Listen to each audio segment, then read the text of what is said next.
dia, colegas, vereadoras, vereadores.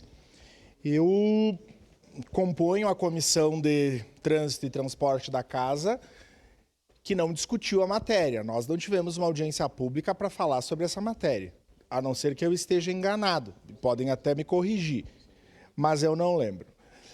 2, eu ouvi aqui os colegas do governo falarem na defesa do presente tema baseado nos estudos técnicos. Nós temos um estudo técnico que é o Plano da Mobilidade, por exemplo, o vereador Fiuza, que fala do fim de algumas conversões no centro da cidade.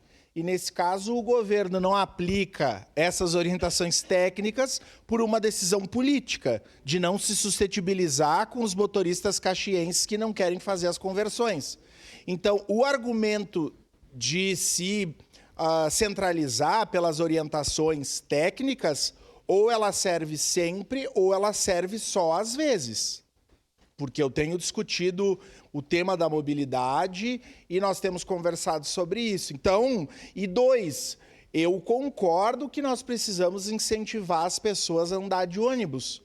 Mas o maior incentivo para as pessoas andar de ônibus é baixar o preço da tarifa e ampliar a disponibilidade de linhas e horários, que é o que não acontece. Pelo contrário, e nós vamos conversar sobre o tema, mas na minha avaliação hoje nós temos menos ônibus, vereadora Andressa Marques.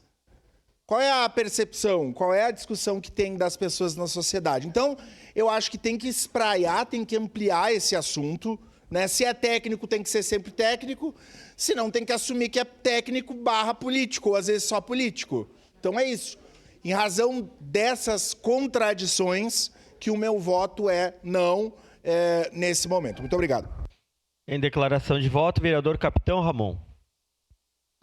Senhor presidente.